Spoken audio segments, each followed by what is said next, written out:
Happy Friday, parish orphans and retrogrades. Today, I'm reporting on a strange story out of Lifesite news that I think needs a little bit more context.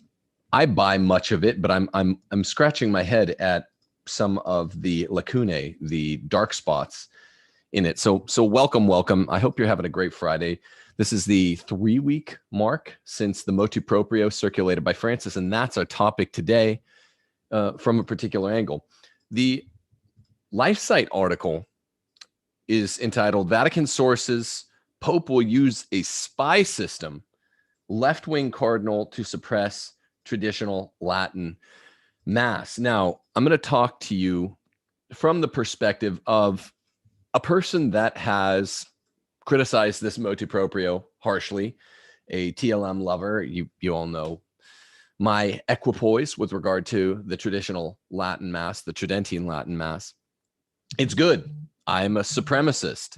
I think it's the best. I, of course, attend the Novus Ordo when I can't get to a TLM. And what else? What else makes up my profile as per the liturgy? This is what we have, folks. When within one rite of the church, the Latin rite, there are two forms. It's natural that one will win out and one will die out. Okay. So let me say that as a preliminary thought. One must win out and one form must die out. Why? Because it's the only rite in the Catholic Church out of 24 or 25 rites that has two forms, two contemporaneous forms, two simultaneous forms. So one has to win out, one has to die out. But of course, both are valid. And I'm not somebody that comes before you and, aside from critiquing the tackiness of the Novus Ordo, I've never critiqued its validity. I've specifically been very critical of the motu-proprio because of its clear intent. Clear intent, less than clear words. The day that it came out 3 weeks ago, folks were saying, wow, this is the most clear doctrine, the most clear teaching in a short letter encyclical motu-proprio bull from the Francis pontificate. And that might be the case, but it's still not clear enough. What remains to be seen is the meaning of the latter three short paragraphs right before the end of the document, where he's saying that old practices, he seems to be insinuating, will be brought to a close. In other words, that the Latin Mass will at some later time be abrogated. This Lifesite news article is important. I'm going to read a couple of the first paragraphs because I think whoever wrote it, this is Micah Hickson, who does good reporting, needed to at least contextualize the same way I'm attempting to do, just so that we can follow. Miss Hickson is a good reporter. You trust her. For the most part, I strongly have followed her reporting in a laudatory way. But what my basic thought at the outset is the following. Why would Pope Francis need to use spies to abrogate the Latin Mass in practicum? And I don't know if I'm asking Miss Hickson this, or if I'm addressing my question more to the Vatican and Pope Francis himself, because I'm not sure whether the reporting here contemplates the problematic here. In a motu-proprio, Pope Francis, if he wanted to, could have just said, look, no more Latin Mass. I'm not saying this is advisable. It would have been bad, very bad, completely imprudent, but he could have done this, and he didn't. Also, I mean, it was strange that the motu-proprio, 3 weeks in the can now, was immediately proactive. It took force the second it was printed and promulgated.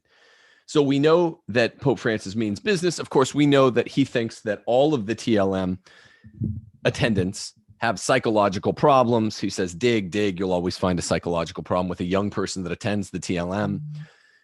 This is not a critique he's restricted to the Society of St. Pius X alone. He means anyone that attends it, licitly or illicitly, at FSSP or Christ the King parishes or at SSPX chapels. So that much we know, that much is established. But what's also established is that he undid 2007's motu-proprio Summorum Pontificum, which is not an abrogation of the Latin Mass, which he seems to want to do. Pope Francis seems to want to abrogate the TLM forevermore. And yet he did not do so in the motu-proprio from 3 Fridays ago. So we're left scratching our heads. What are we to think? And I mean, I've gotten a ton of email.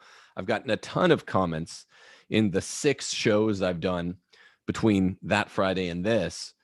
I've gotten a ton of right-minded head scratching. I mean, no one knows exactly what's going on with the motu-proprio because no one is intended to. This is more codified heteropraxy, more weaponized ambiguity from the Pope Francis pontificate, even though it might well rank Traditionis Custodes as the clearest document he's ever promulgated as pontiff. Maybe Laudato Si is first encyclical, where I started critiquing the Pope Francis pontificate from the jump in that first summer of the pontificate. At any rate, the reason I'm not sure whether or not to address my question to Micah Hickson or to Pope Francis himself is because it seems to escape Ms. Hickson, the way she wrote this article, and I don't mean this as some sort of low blow, that Pope Francis, at least ostensibly, could have abrogated the Mass and chose not to. And if he intends to move to effectuate this end, complete abrogation of the TLM, then it probably could be done with more direct means, even though the motu-proprio would represent, under that schematization of things, a kind of halfway indirect means, if you see what I'm saying. Why would he require spies to accomplish this end? Here, let me read you the first part of this. It actually broke late yesterday. In conversations with different sources, all of them Vatican experts or members of the Vatican who wish to remain anonymous. This is slightly problematic. Take it for what it's worth. Anonymous sources, of course, are not as good as named ones.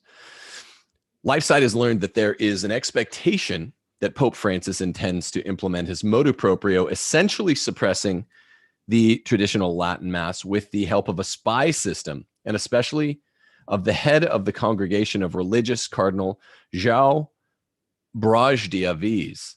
Braz de Avis has a record of harshly persecuting tradition-oriented religious communities, most prominently the Franciscans of the Immaculate. In his July 16th motu-proprio, the Pope gave the Congregation for Religious, as well as the Congregation for Divine Worship under Archbishop Arthur Roche, the duty to supervise the implementation of his instructions. Archbishop Carlo Maria Vigano, in his new response to the July 16th motu-proprio, Traditionis Custodes, also speaks of the persecution of faithful communities that has been taking place both under Braz de Avis and Pope Francis. He refers here to the fact that Pope Francis has now placed the communities dedicated to the TLM under the direct authority of Braz de Avis, quote, as a sad prelude to a destiny that has already been sealed, unquote. Let us not forget, Vigano continues, the fate that befell the flourishing religious orders guilty of being blessed with numerous vocations born and nurtured precisely thanks to the hated traditional liturgy and the faithful observance of the rule. 2 sources told Lifesite that the Pope will use a spy system or a spy network.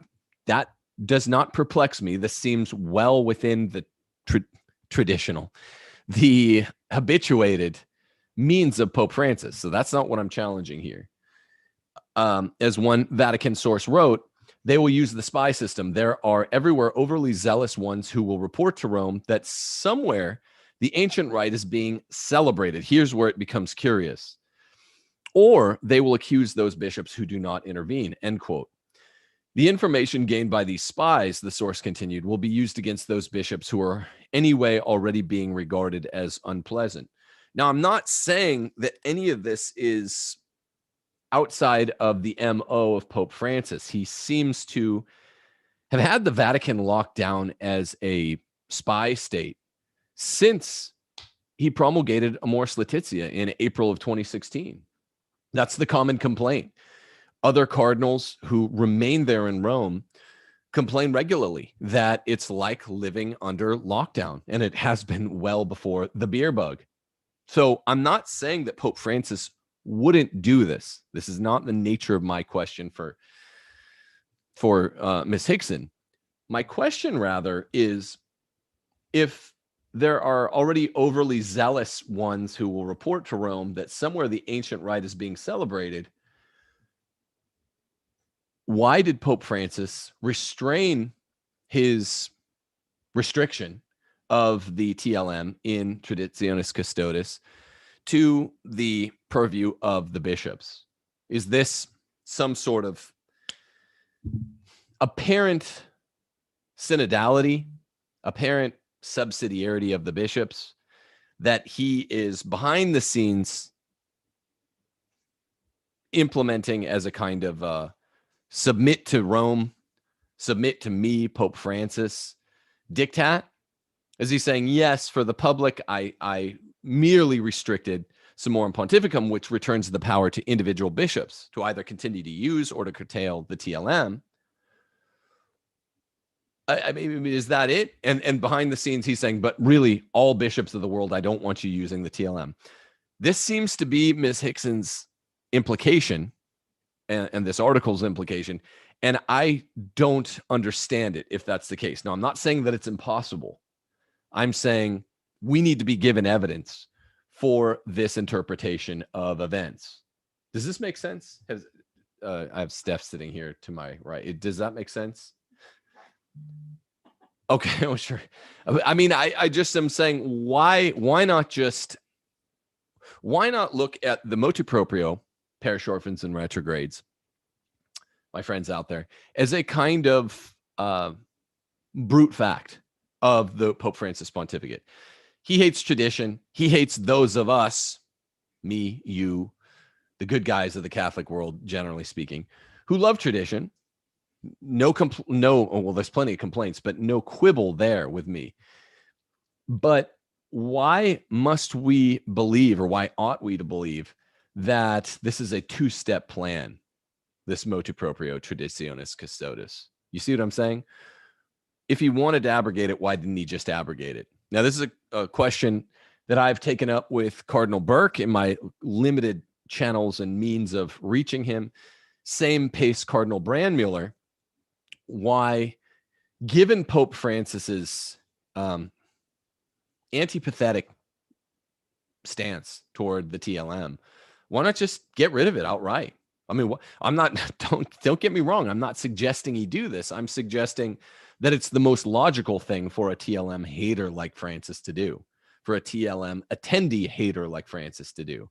I'm not understanding, given the imperious nature of Francis and the left in general, inside and outside the church, who never deign against the vulgar displays of power. Remember when Satan says that in The Exorcist?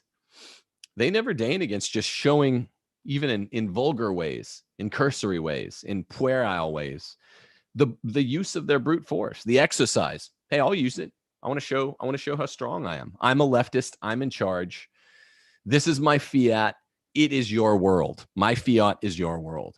So given the fact that the left and Pope Francis has been relatively sanguine about using power this way, I don't understand what the nature of the skepticism is that he would think twice before using the power.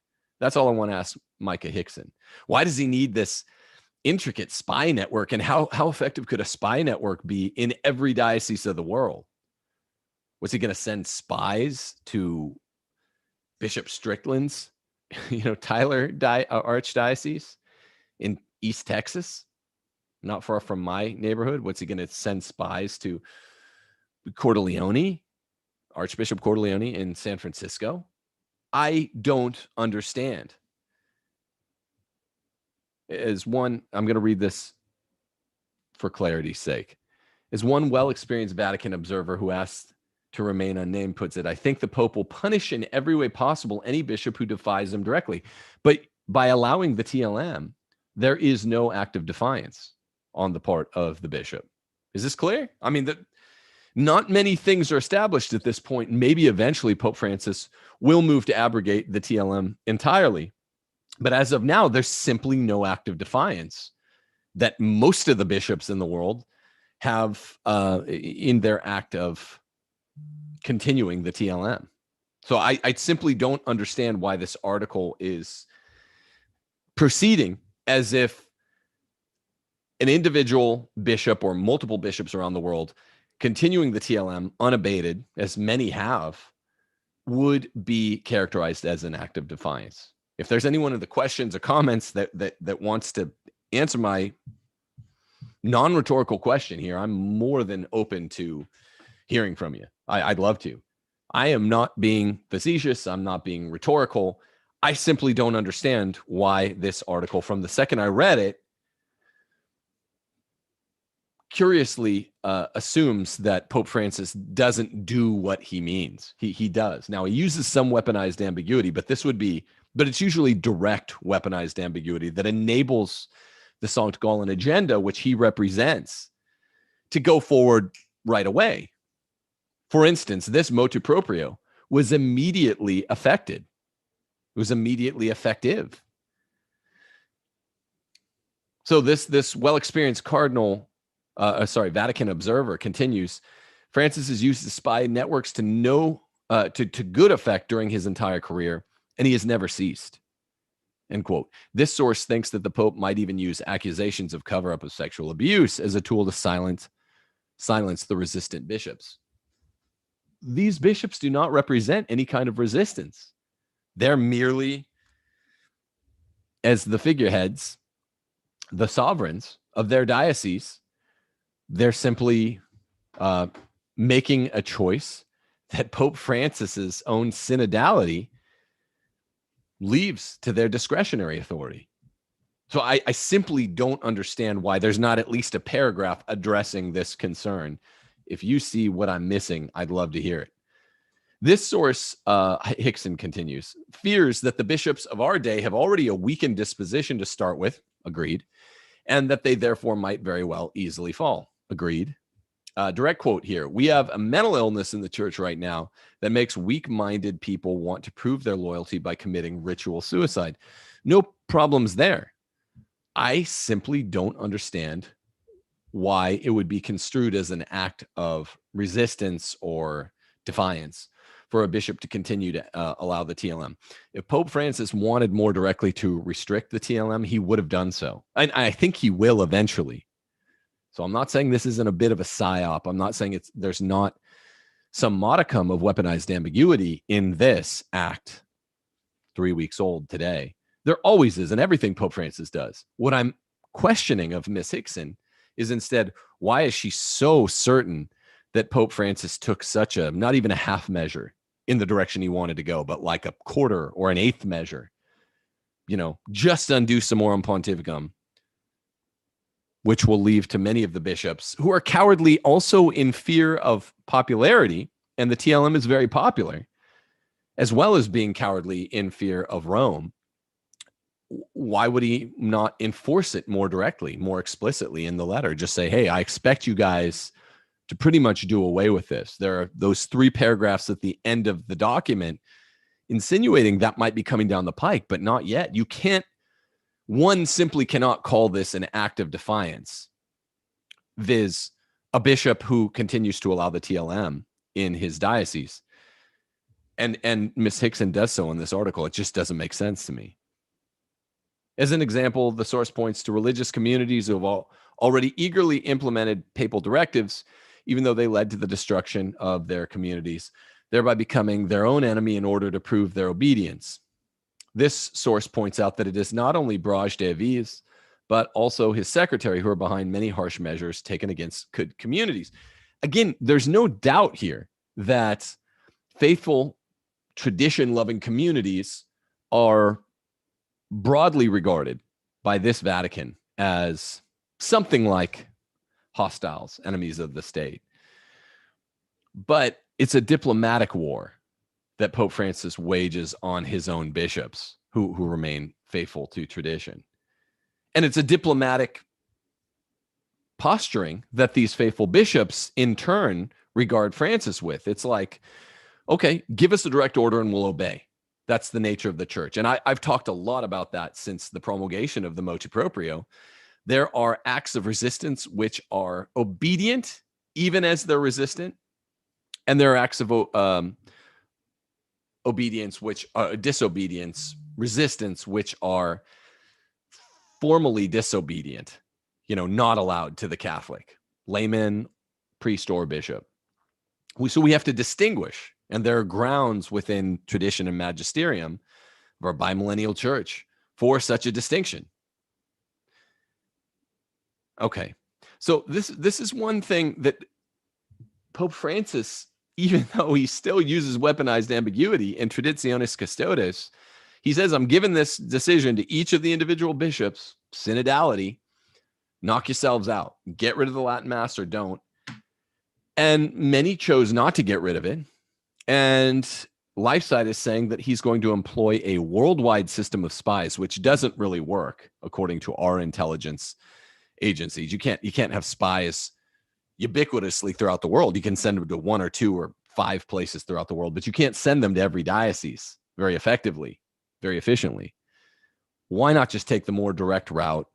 Pope Francis doesn't seem to shy away from a more direct route. Yes, I know there's weaponized ambiguity in everything he does, but it's, usually a titration in Francis's pontifical actions of 60% directness with 40% weaponized ambiguity, or 70-30 or something like this.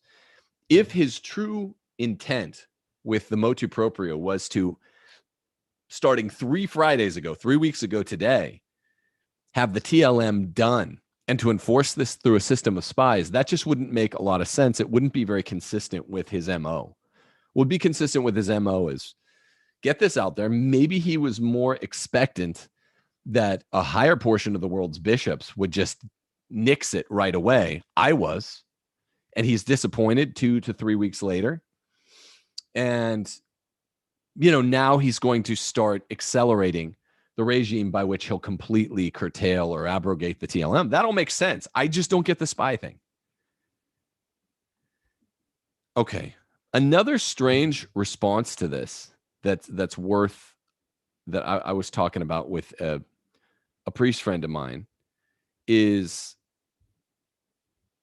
the following. It's a letter of response that Archbishop Cordileone in San Francisco, who's known as a lover of tradition, generally speaking, issued. I think he issued it yesterday. I'd like to read part of it, and I have to read Cordileone's statement in conformity, because it also has some vague spots, in conformity with the vague spots in this new news out of the Vatican about a system of spies that will ostensibly be implemented to curtail the TLM altogether, even though Pope Francis chose not to do this. So same time of day that this strange news leaked out of the Vatican that I just read you, this was late yesterday, Archbishop Cordileone issued this response. In response to a request from a group of the faithful in the Archdiocese of San Francisco back in June, I agreed to allow a monthly first Wednesday celebration of the traditional Latin Mass in the Cathedral of St. Mary of the Assumption. The request having been received and granted before the issuance of Pope Francis's motu proprio, Traditionis Custodes, because this was June, and of course, TC came out in late July. The first of the monthly masses was celebrated on July the 7th, the 14th anniversary of Pope Benedict's motu proprio. Since Pope Francis issued TC, I've been grieved by certain disrespectful responses. Pause. This is odd. This is an odd statement for Cordileone to make. And I've met the man. I've been at prayer breakfast with the man, being a fellow Californian for all those years. He will take a hard stance on behalf of tradition. And then the very next week, the hard stance seems to be not just gone, but reversed.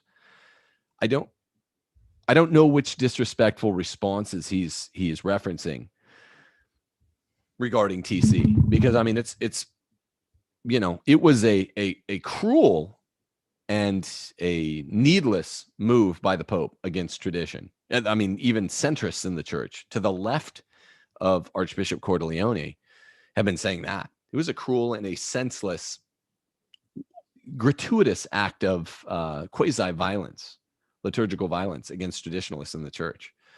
Okay. I mean, I say that. I attend FSSP, or diocesan Latin Mass. I've been spending, the better part of the last year telling you more aggressively than I ever have. The hermeneutic of continuity is not a joke. It's all too real. It doesn't only apply to Vatican II, but it applies to Vatican II with equal force as it does to each of the ecumenical councils.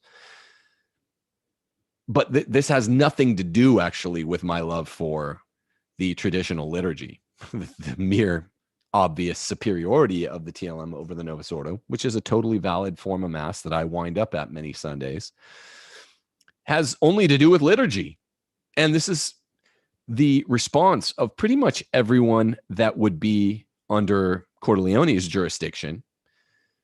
TLM lovers, licit TLM lovers. We're not talking about society types. So I don't understand what he means by his grievance at certain disrespectful responses. He continues, some have even included slanderous attacks on the pontiff. I'm sure around the world some have. But what about all of the non-slanderous attacks on the pontiff? And it depends what you're calling an attack here. Your Excellency, what's a slanderous attack? I mean, how about just saying, look, this is a really bad pope. We have to obey him. And I've even gone further than Cardinal Burke, who I really need to get on the show, insofar as I've said, I read Vatican I and 5 or 6 popes who have done drastic liturgical changes that were quite violent throughout history. And I say, yes, even total abrogation, though it would be totally imprudent. And I am rooting 180 degrees against it, 100% against it. I don't think it's ultra vires to the Pope. That's not my read of the magisterium. So I've even gone further than Burke and Cardinal Brandmuller, who are the 2 surviving dubia cardinals. But certainly some attacks on the Pope are warranted. If he does this, there will be attacks that are non-slanderous on the man. This is completely imprudent. I mean, even the promulgation of TC, completely imprudent, even if it doesn't, as it seems to, insinuate a total abrogation coming down the pike. Either way, it's imprudent. I'll call him, look, he's been an imprudent leader for 8 years now. Almost everything he says is imprudent. Are these slanderous attacks? So this is just a really weird pivot for Cordileone, especially the Cordileone who is known as a traditional lover, the Cordileone who's known for his opposition to Nancy Pelosi in his diocese, the Cordileone who I've heard give rousing speeches at prayer breakfasts in defense of tradition and faithfulness. And this is what he does. This seems to be what he does. And this is not a slanderous attack. Sometimes he gives really rousing speeches that you feel invigorated by. But now this is that pivot. He continues, I support Pope Francis and is concerned that those who are drawn to more traditional forms of Catholic worship also affirm the validity of the Novus Ordo form of the Mass and indeed of the Second Vatican Council itself. Well, that's fine, but by definition, aren't those who he is addressing the ones that, well, if the Mass is abrogated by Pope Francis, they will be angry because they're obedient? They'll be mad because they feel subject to the universal jurisdiction here. By definition, you don't have to worry that those people are saying that the Novus Ordo is valid and Vatican II is a real ecumenical council with the ordinary, authentic magisterial force. Of course, the only people that aren't upset about it would, of course, be those that deny such things about the Novus Ordo and the Second Vatican Council, i.e. SSPX or Sedevacantists or something like that. So it seems that by the definition that he's selected for his audience, he's already circumscribed the right group of people, the target class, who you don't have to worry about the acceptance of Vatican II or the Novus Ordo. So why is he saying this? He continues, as the visible head of the church, the Pope has a global vision of church life and can perceive things that we cannot from our more local perspective. I think that's flat wrong. Also, as the visible head of the church, he has his own free will. He represents, I think, an ostensibly clearish agenda, the Sancta Gaulen agenda. And it's not like he's doing work without his own will on behalf of the Holy Spirit. Cordileone goes on, I also support the other concern Pope Francis articulates in his accompanying letter to the bishops, but has been overlooked by many in these recent discussions, his denouncing widespread liturgical abuses. Okay, so now he gets to his point. Why is this buried at the middle-ish end of the letter? The liturgical abuses are what Pope Francis should be spending his time on if, as Cordileone said in his last statement at the end of the previous paragraph, he can perceive extra cosmic things that I can't see in my local situation, or even a bishop can't see in his local situation. He's got this global vision. Well, if he has the global vision, why doesn't he see that at 99% of the Novus Ordo parishes worldwide, there are a dozen or more liturgical abuses, right? That mass is valid. But why doesn't he see with his cosmic X-ray papal vision that there's tons of abuse going on? He knows it. The Germans are his best friends in the episcopate, and the Belgians and the Northern French. And they do whatever the hell they want. Why doesn't he see that there's abuse happening at the level of teaching in the direction of homosexualism? So I think Cordileone is being too much of a diplomat here. Such abuses have been condemned by various levels of church leadership for decades now, yet they continue. It's a good point.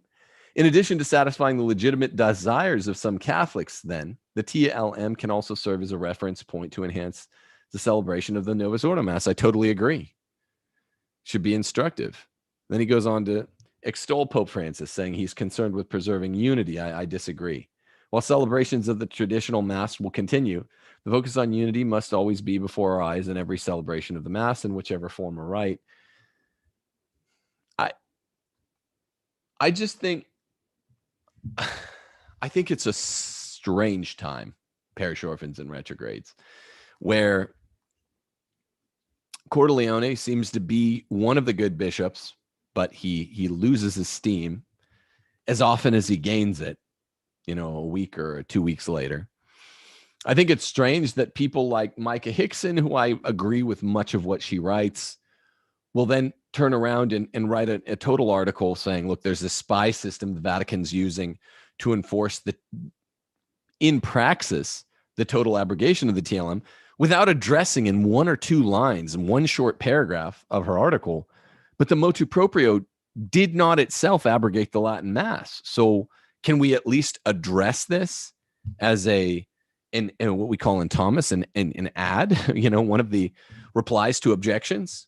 The objection can be, well, maybe Francis wants to use more weaponized ambiguity. But the reply to the objection is, yeah, but he's being pretty direct with this motu-proprio. Why would he use this inefficient worldwide system of spies in every diocese to enforce a dictate that he didn't himself make 3 weeks ago? We thought maybe he would, but instead he restrained himself to just undoing Summorum Pontificum, which is not a total undoing of the Latin Mass. You see what I'm saying? It's just weird. And it's weird that people that you're like, okay, Micah Hickson, let me see what she's going to write. You're like, okay, but I don't get, I'm scratching my head even at fellow travelers or Cardinal Burke and Brandmuller.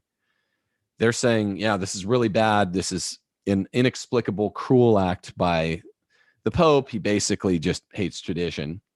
Both Burke and Brandmuller said that in so many words. And you're like, yeah, yeah.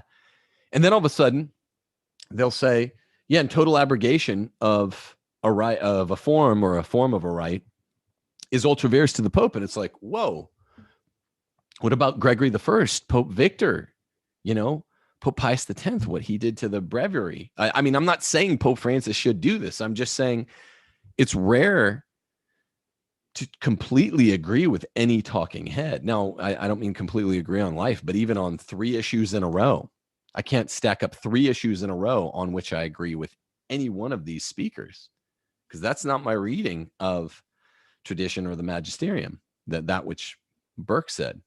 And I've been talking about that for a few weeks. So it's just a weird time. What we know for sure is Pope Francis hates tradition. He hates the faithful priests, bishops, and laymen who love tradition.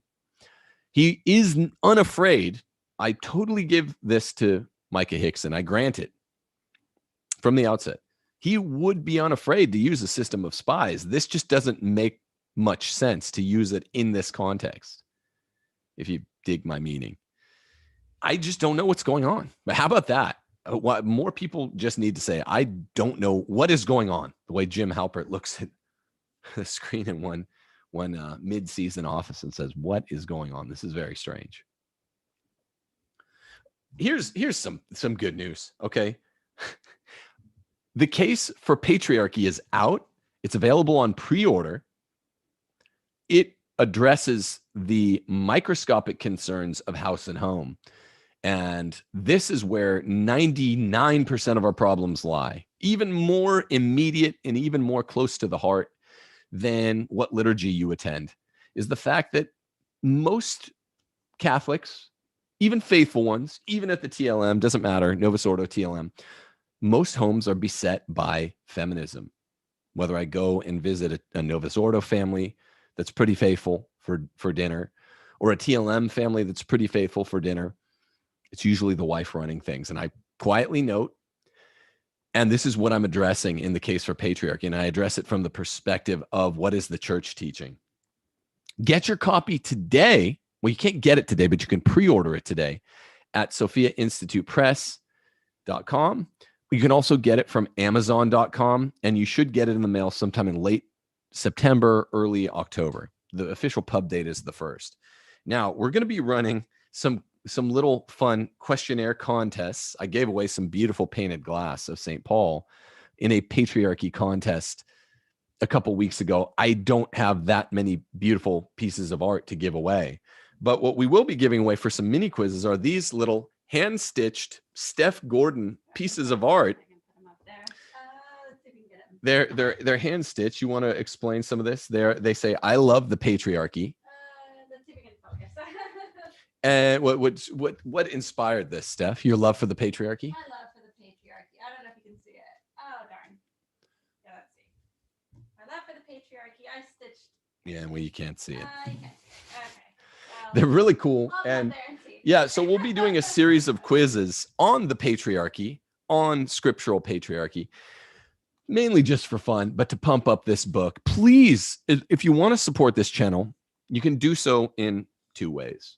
You can do so on an ongoing basis by supporting my Patreon page, Timothy J. Gordon, whatever, /Patreon. That's necessary because the attacks are coming on broadly and particularly, and more have been coming my way over the last 6 months without getting into too much detail. And we do need support. And if you like the work we do, please support on patreon.com. But if you can't do that, for a one-time fee, can you please pre-order The Case for Patriarchy? It's an amazing book. And it's the most counter-revolutionary book of 2021. I can promise you that. I promise you that. The Case for Patriarchy on Sophia Institute Press. It's actually on Crisis, the imprint of Sophia, will blow your mind. There are things, doesn't matter how red-pilled you think you are on feminism, unless you've studied some really obscure stuff, this book will blow your mind. I've been reading Michael Knowles' book, and I'm like, oh yeah, I mean, he's writing about something I happen to know a lot about, but I still have my mind blown with some of the quotes he's producing. That's how the case for patriarchy will be for a bunch of you. I know you're not feminists, parish orphans, and retrogrades, trust me, but I think you're going to be surprised and even not black-pilled, but really, really red-pilled when you read this book. So buy it at Amazon. It's on pre-order, or at sophiainstitutepress.com today. Do it now if you can. Also, something to do now, please, is to like, subscribe, and click the bell. Something odd is happening with my subscription count. We're going up really fast, and right when we got to 32,000 subscribers, it stopped and then started going backwards. And we were going up fast in the month of July. So please, just let's not allow whatever weird algorithmic tinkering that YouTube does against folks such as yours truly. Let's not allow it to take hold. Let's just overwhelm them with new subscriptions. Also, get out of your state. Get the heck out of your state if it's a blue state. Get from a blue state to a red state. The good folks at realestateforlife.org will help you do so. They're mostly Catholics. They're all pro-life, and they will help you make this massive headache into a somewhat less massive headache. It's a pain to move. You got to do it now. There are pieces on the board that are moving now. I anticipate they will be moving over the next week to 2 weeks. That will make it more difficult for you to make a major cross-country move or even a state-to-state move going forward. We had this little reprieve in the tinkering, the geopolitical tinkering within the United States. It's geopolitical in scope, but it's American in effect by the Biden administration that might make it more difficult to get food storage, get self-sufficient, and get to a red state around the time you would expect the new school year to be beginning, which is coming up. Move now, act now. Go to realestateforlife.org. And don't be, I have a good history about calling these things. Don't be shocked if we have a major regression in terms of lockdown and things like that coming our way in the next week or two before the school year would be starting. That's all I'm going to say. We'll see. Okay. Now, the most important thing, pull your kids out of the Catholic schools. You can't trust most of these bishops in the USCCB. Get your kids homeschooled. I will help you do that. If you're on the fence, go to timothyjgordon.com. There's a sale on now, a flash sale. The classes are even cheaper than they normally are, and they're pretty cheap to begin with. Things like Latin 1, Algebra 1, U.S. history, church history, Catholic social teaching. There's some more scripture. We can help. You can do whatever you want when you homeschool. You can give a class on that you like to teach. You can get your neighbor to come teach another class you like. Wait till your husband gets home from work to teach a class he's good at. Do an online course from a trusted online source like yours truly. Go to timothyjgordon.com and click enroll. It's going to be exciting because in September, first week of September, we're starting a more aggressive homeschooling campaign. A lot of you have taken classes from me that are adult ed. This will be for 13 and up, even late middle school and high school. Let me do the dirty work for you, particularly in things like Latin and Algebra 1. Stay tough. Keep your head on a swivel. Hug your families. Play with them. Pray with them. God wills it. Deus Vult. God bless you people. Stay strong.